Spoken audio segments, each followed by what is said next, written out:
Hello everyone, and welcome back to the 3T Path channel. Welcome back to our Uddhava-gita course.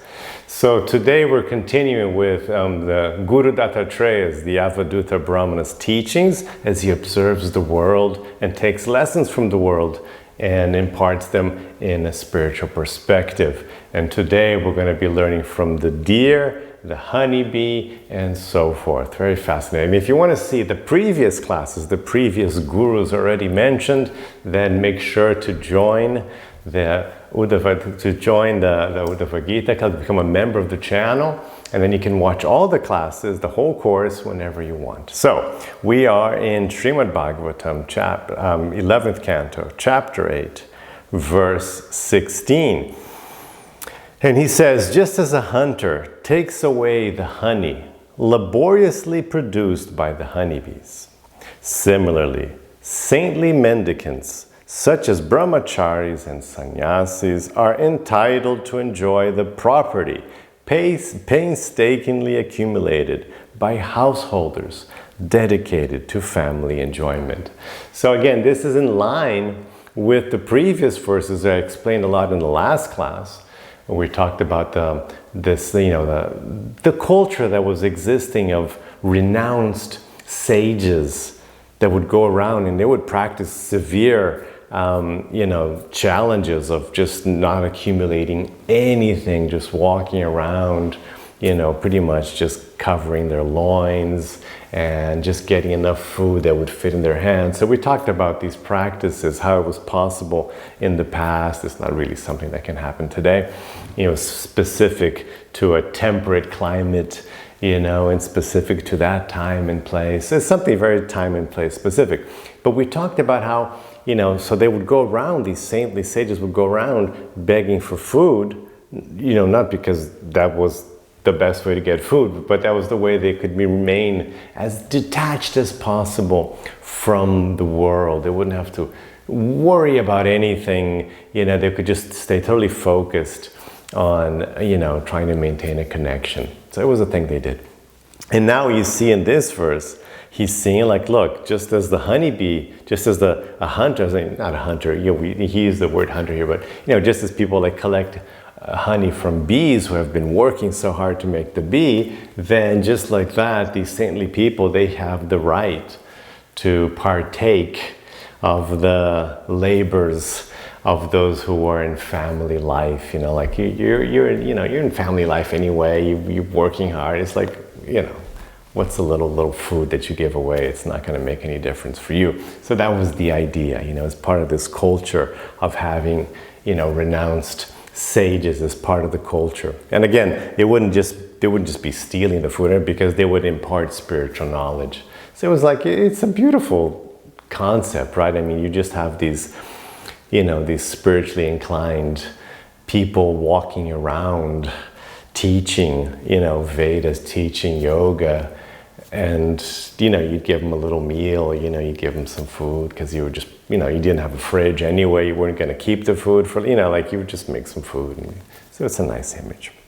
Purport. The scripture states, saintly mendicants in the sannyasa order of life and brahmacharis have first right to enjoy the sumptuous foodstuffs produced by the householders. Of course, they wrote. These are the people who wrote the scriptures, so you can see they managed to put that in. If the householders enjoy such foodstuffs without first offering them in charity to mendicants, such neglectful householders must undergo the lunar fast called Chandrayanam. In family life, one must overcome the natural tendency towards selfishness by giving abundant charity. So this concept is good. So this idea is that, if you're in family life, if you have family, you know what they're talking about. It is hard work, family, right? It does, it's hard work. You're maintaining jobs in your house and taking care of kids and, the pet and everything. So it's a lot of work. And of course, it's easy for you to get completely overwhelmed, just not overwhelmed as well, but just so focused on it. It's you're just taking care of all these things that easily you forget about the rest of the world, right? It's just because it's hard work, right? And there's always more demands, right? Everybody wants more. So it's hard to do all this and not get too selfish and kind of forget about the world, which is what we see people do. People just kind of get focused on their little families, and if they have extra money, it's like extra money for the family. Let's get a bigger car, a bigger house, more expensive vacations. It's not about like, oh, maybe I can help somebody with this now. It's never that. It's always about just increasing the family enjoyment. So this is a tendency. This is a risk. I think we've all even felt that ourselves. So this is a risk. So the idea was, no, if you're in family, because this is, of course, they're talking about the Varnashrama order of life. The concept, the Vedic is social organization called Varna Ashram, Varnashrama. So in the Varnas are the occupations, and the ashramas are these phases of life. So in the married phase, which is called the Grihastha ashram, the tendency is, again, to become selfish and absorbed in your own pleasures and things and taking care of your family. So then it was upon the Grihasthas that was put this burden of charity. No, you have to do the charity, because you're there anyway. You're taking care of your family and mother and father and children and pets, and so you might as well do some charity as well. You're producing, right? To do all that, to be in family life, you have to be producing wealth anyway. You have to be generating income. So since you're generating income and you've got your whole mindset, you got into that, use that for the rest of society as well. So there was this call for the Grihasthas, they have to give charity. Before Grihastha, it would be, the brahmachari ashram. There would just be students. And if you're just a student, you're not expected to produce income, so you're not expected to give charity. And then after Grihastha, there were two other ashrams. There's the Vanaprastha, which actually meant Vana, forest, going to the forest. They would retire from production, from making an income, and go live a really simple life in the forest, just get away from everything. Vanaprastha. And then later, sannyas. Sannyas will be described here later in the Uddhava-gita as well. But it's total renunciation, be completely renounced, like this Avadhuta Brahmana. He's a sannyasi. He's going around completely renounced of everything, with their hard rules about can't accumulate, like we saw in the last class.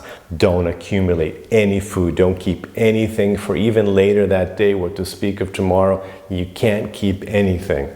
Just get whatever you can only carry food in your belly. Don't carry food anywhere else. So it's really hard, just depend on providence, and he talked about sometimes he would just sit there and just wait for food to come to him. Just don't do anything to take care of yourself. So very harsh, very hard. So none of this, unfortunately, really applies to us today, but this aspect of us being in family life, us being engaged in our, taking care of our families, we should definitely have this, I'll be aware that we can get caught up in our families and forget to give charity, forget to worry about people outside the family, outside our little tiny circle. So there's a whole world out there. There's people who need help, nature need help, causes. There's all these wonderful things we need to do with money. So definitely, open up this consciousness of helping the world. I call this in my work, I call this a universal dharma. When we connect with the bigger picture, when I'm aware that I am part of the whole planet, I am part of the whole human race. So I have to worry about the planet, nature, ecology, other human beings distant that have nothing to do with me in terms of family or friendship, but I should worry about them as well. I should try to help them as well. So this kind of consciousness, universal dharma, very important. Therefore, the whole world is seized in an uncontrollable spasm of violence and suffering. If one wants to live peacefully, one must follow the Vedic injunctions regulating family life. Although the householders work very hard to accumulate money, the saintly sannyasis and brahmacharis have the right to first enjoy the fruits of such labor. The conclusion is that one should give first priority to spiritual advancement in Krishna consciousness and thus perfect one's life. Then, even without personal endeavor, one will be supplied all of one's necessities by the mercy of the personality of Godhead. Verse 17. A saintly person dwelling in the forest. Now, back to how the saintly people should behave. How should these grihastas how should these sannyasis and brahmacharis behave? These, the ones that are begging food at the house of the grihastas, of the householders. How should they behave? More hard rules for them here in this verse. A saintly person dwelling in the forest in the renounced order of life. Remember I said vanaprastha, vana forest, so they would literally live in the forest. So a saintly person renounced living in the forest. So it's a sannyasi, a vanaprastha. Should never listen to songs or music promoting material enjoyment. Rather, a saintly person should carefully study the example of the deer, who is bewildered by the sweet music of the hunter's horn and is thus captured and killed. So another example which we would know about, right? So apparently there's this technique for hunting deer. I mean, there's lots of deer hunting in America, so they might know about this, but a lot of us won't know about this. So this technique of hunting the deer is that you make the sound and it sounds like the female deer or something, and then the deer comes along and then the hunter kills the deer. So he gives this example but is music bad for you? Honestly, I know this sounds really bad to say today, but I always thought so. I feel so. When you listen to music, mundane music is, the themes are all about, getting that girl, getting that guy, and, this, and it's just like, what is the consciousness behind that? So what I explain in my book, The 3T Path, is you have to be aware of your cultural consumption. What are you consuming culturally, with plays and books and movies and music, because that stuff is coming in, right? That stuff is going in. It's going to do something. You have to be aware that it's going to do something. It's not that it's not going to do anything, right? You listen to something and it's going to affect you somehow. Like how much it's going to affect you, how it's going to affect, I don't know. But it will affect you. And we kind of forget that. We kind of ignore that. But these things are affecting you. So, the less you put in, the easier it is to keep a calm, clear mind. What I totally tell my students never to do, which I see people doing, and I don't even know how they can do it, but it's just that thing of listening to music all day long. I mean, I get annoyed just when I go shopping or something, because they have the music going on all the time. It's like, don't really need that. I just, why do we need to have the music going on? It's just like, it's annoying to be forced to listen to music all the time. Because that stuff is going inside me. It's like when you eat something, it goes inside you and it affects you. Well, stuff that comes in through the ears and the eyes, they're also affecting you. So it's annoying to have to process that stuff. That stuff goes in and it's going to activate something. Just pay attention to it, just observe it, right? We're here to observe ourselves. So observe your mind. Be the witness of your own mind, which is what you should be always. But next time you're listening to music, observe your mind and see, what is this doing to me? What emotions is this bringing up? How is this helping me or not helping me? What are the consequences of these emotions being brought up in me now? Is this helpful for my peace and well-being, my inner peace? Is there something else that I could do instead that would give me more mental clarity, more spiritual connection? Is this music making me forget my true spiritual nature, forget my connection with God? Is this music helping me be more of myself or less? More entangled, more in illusion? Is this music or movie, whatever, is this helping me create better desires within me? Or just making me develop more foolish, self-centered desires? So these are real concerns. They really do affect you. And just a side note here, binge watching. When you sit down and you binge watch TV series, it's really bad for you. All those things you're watching, those are emotions, right? I mean, that's why you're watching, because it's making you feel things, right? If it was totally boring, it's like, no, you wouldn't watch. You're watching because emotions are there, right? So there's the bromance, and there's the fear, and there's the excitement, and there's the doubt, and there's the, so all those different, the anger, so those different emotions, you're feeling the emotions. And your brain doesn't care that it's like fake, that it's coming from the TV. It doesn't care about that. It's coming from a screen. It doesn't care about that.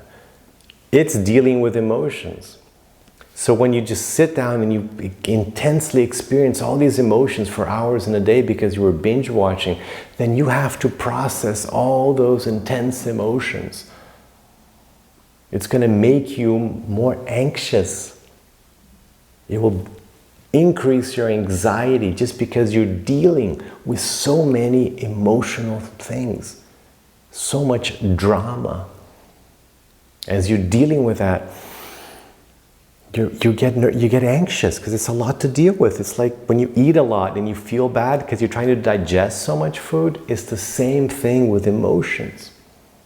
So again, listening to a lot of music, watching, binge watching, this stuff is going to be useless processing that you're going to have to carry out. And then you're going to lose touch with yourself, you're going to lose touch with God, you're going to lose your inner peace, you're going to lose mental clarity. So silence really is golden. Just allow yourself to be in silence, in peace. It's so good. Because that's just when you can hear yourself, you can hear God within you. You get your thoughts organized, you can cure yourself emotionally. Like that's where all the magic happens, is in silence, introspection. So think about that. So it's careful. It sounds silly when he's saying like that, but it's actually quite serious, quite an important point that's being made here. Purport. If one becomes attached to the sense gratification of materialistic music and songs, one will develop all the features of material entanglement. One should hear Bhagavad-gita or the songs sung by the Supreme Lord. Verse 18. Being attracted to the worldly singing, dancing, and musical entertainment of beautiful women, even the great sage Rishashringa, the son of a deer, fell totally under their control, just like a pet animal. So this is a reference to an interesting Vedic story of this great sage, Rishashringa. Rishi, sage, Shringa, deer. So the deer sage. And this is the little story, purport. Rishashringa was intentionally brought up by his father in an atmosphere of complete innocence. The father thought that if his son were never exposed to the sight of women, he would always remain a perfect brahmachari. So this father had a strange concept of child raising. So what he thought is like, okay, because the Vedas talking, like I said in the last class, there's all this worry about getting entangled in women and then getting into family life and the whole thing of having to have income, and it's such trouble. So maybe if I just keep my son, like he lived far away, in remote forest, if I just keep him here, you'll never see a woman, then he'll never even get into this whole thing. He'll be protected and he'll be peaceful and become a great sage. So Rishashringa's father had this idea. But by chance, the inhabitants of the neighboring kingdom, who were suffering from a long-term drought, received divine advice that rain would return to their kingdom only after the Brahmana named Rishyashringa stepped foot in it. So these stories are great, right? So they're having this long-term drought, and they hear this, this information comes down somehow, somehow this information, look, this Rishyashringa must step into the kingdom for rains to return. So they're like, okay, this is it. We need this kid here. This kid has to come into town, because our crops are dying, people are starving. This is serious stuff, running out of water. We have to, so this is the latest idea. We have to get this kid to step into town. And of course his father, the kid didn't even know there was a town, right? His father's bringing up this kid completely isolated in the forest. Therefore, they sent beautiful women to Rishyashringa's hermitage to entice him and bring him back with them. Since Rishyashringa had never even heard about women, he easily fell for their trap. So then he gets taken back to town anyway. So it just shows, like, he's this sage, his whole life, he's celibate and everything, and so easily he fell. The name Rishyashringa indicates that the young sage was born with a deer-like horn growing out of his forehead. If, like the deer, a rishi becomes attracted to sweet musical sounds promising sense gratification, then, like the deer, he is quickly vanquished. A thoughtful person should humbly take instruction from the deer, who is doomed by attraction to musical sense gratification. Okay, now let's learn from the fish. Verse 19. Just as a fish, incited by the desire to enjoy his tongue, is fatally trapped by the fisherman's hook, similarly, a foolish person is bewildered by the extremely disturbing urges of the tongue and thus is ruined. So this is his warning of, the falling by seeing, right? He mentioned like you shouldn't see, that the renowned sage shouldn't look at women, and he said shouldn't touch. So no seeing and touching and hearing, and now the tongue tasting. So all these things, Krishna says in Bhagavad-gita, one sense that is out of control can, knock you down. This is yoga. Yoga means focus, control. That's why this path of trying to like Rishyashringa's father, live, away from everyone, it doesn't really work. That's why, of course, in our teachings, what we do here, what I practice, what I teach my students is, no, we're just here, right? Let's not be weird about it. Right? There will be music, there will be women, there will be guys, there will be, okay, fine, we're here in society, right? We're not running away, we're just here. And it's fine, we're not gonna fall down. We can do it here as well. But you do have to maintain, control, right? You do have to maintain direction. It is required of you if you want to follow the path of yoga, if you want to do anything in life. You need mental discipline. So you need discipline. You need to know, what's not good for you, what's too much, and what's going to push you off track, what's going to knock you out. And here the topic of food is a big topic in yoga, right? It's a huge topic in yoga because in the path of yoga, we eat prasad. So prasadam is that food which is offered first to Krishna, to God. That's prasad. And Krishna makes a big point of it in Bhagavad-gita. You can check out verse 13 of chapter 3 in Bhagavad-gita. So a very big point. He says, if you don't eat prasad, you're eating only sin, papa. He says that you're only eating sin because, there's so much karma involved in food, right? Because things are, even if vegetarian, you're still killing vegetables and people involved in the work. So if you don't offer that food first, then all that karma involved in that process goes into you. You get all that heavy karma. So prasad is very important.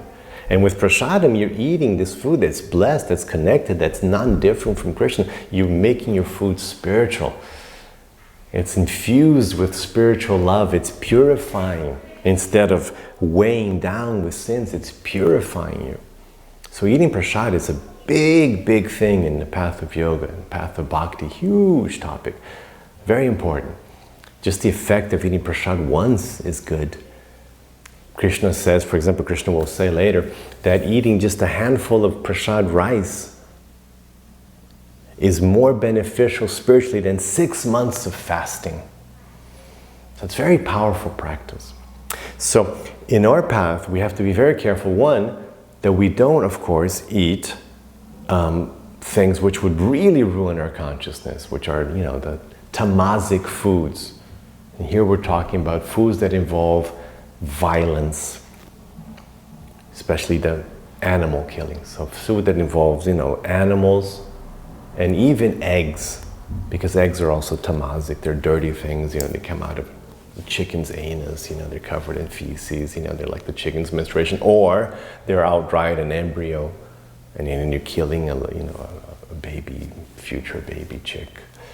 So we avoid foods with any kind of meat, fish, or eggs. And we offer our food first before eating it. Very important point. Very important. So that's prasad. So you should always use. So that's a way of controlling your tongue. That's how we control our tongue.